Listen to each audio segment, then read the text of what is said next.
Strapped to the max, President Biden planning a massive $3 trillion infrastructure deal after he's already committed nearly $2 trillion of your money as part of this COVID deal. Blake Berman is live from the White House. A lot of zeros behind this new plan. Yeah, it is indeed, Sandra. We do know that the White House says that President Biden will be briefed by members of his economic team at some point this week, in which they will lay out the options going forward before the president. The White House, though, is not yet specifically confirming that $3 trillion figure and whether or not it'll be a separate infrastructure package and a separate Build Back Better plan that the president talks about, or if both of those will be combined into one. What we do know is the president is likely to lean on tax increases to pay for the next round of spending. He believes the highest earners should pay their fair share, as he puts it, and that the corporate tax rate should be raised from 21% to 28%. By and large, here in Washington, Democrats are for another major round of spending, while Republicans say it's time to rein it in. This kind of investment is of the magnitude, the scope and scale that needs to be done. It's the absolute upside down thing to do, would be to raise taxes and raise spending. Democrats are also not shying away from the idea that they could use reconciliation with this spending going forward. That was the process by which Democrats used to pass the $1.9 trillion American Rescue Plan, and to do it without any support from Republicans. Bottom line here, Sandra, beginning phases. As you know, it's a pretty big timeline to go from laying out options to the president and then have him actually sign something into law. But they are at least starting that process over here at the White House. Okay, David. Blake Berman reporting live from the White House. Thank you, John. Thanks.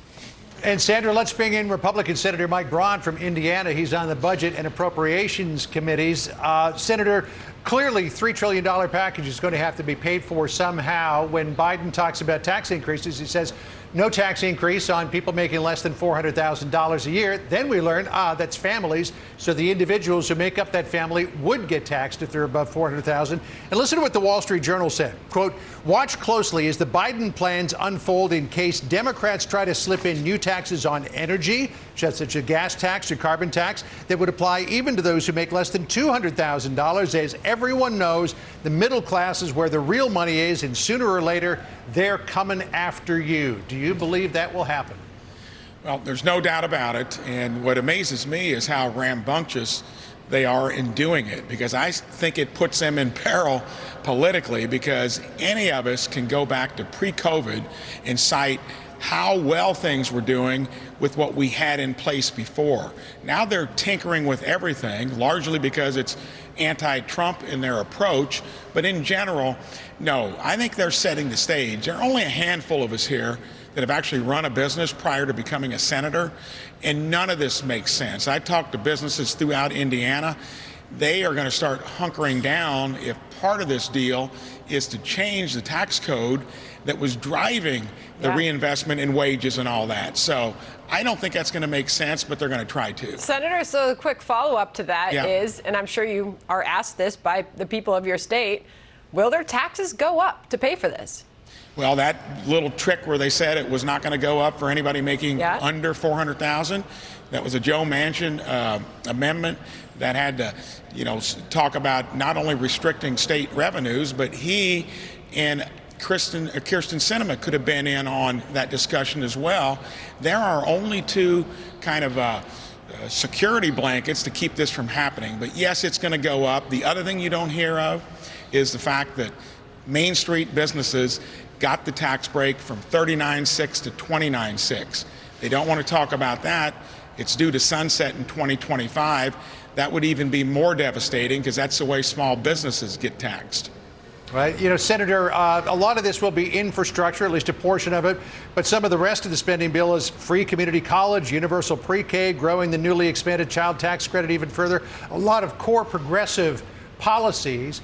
And in order to get it through, they're either going to have to do this via the reconciliation process or nuke the filibuster. Which path do you think they'll choose? Well, first of all, we ought to take an example from the COVID relief package. 90% was what you described, kind of liberal, progressive ideas that they threw in there through reconciliation, which you can do it twice. So they're going to probably load as much into this this time around. And if they don't, then it would have to go through regular order, and that's where you'd have to nuke the filibuster. So my guess is they're going to try to do as much as they can, disguise it as a infrastructure bill, throw a bunch of other stuff in there, including raising taxes to boot. Senator, as far as that infrastructure bill, your Republican colleague from Louisiana, John Kennedy, making the case, we better know what's in a $3 trillion package. Listen. Well, I did read where the White House is going to propose an infrastructure bill. And President Biden promised us, by us I mean we Republicans, that he would meet us halfway. So far, President Biden has been a very poor judge of distance. With his stimulus bill, he just rammed it down our throats and the throats of the American people. I hope he doesn't do that with the infrastructure bill. I hope we have input on defining infrastructure first. So what happened to that promise of unity on the part of Democrats in this new administration, Senator? So when it comes to that, I think you need to buckle up here, because we've just recently seen how they're going to roll. Indiana, we did it back in 2017. We dedicated it only to roads and bridges, had a revenue stream to back it up. That takes political will. That's not going to happen here, and I think you're going to find a lot of other stuff in there that gets diverted away from infrastructure. Wait and see. We're just getting going on this as well. Senator Mike Braun of Indiana, good to talk to you. Thanks for spending time with us today. Appreciate it. Thank you. Thank you, Senator.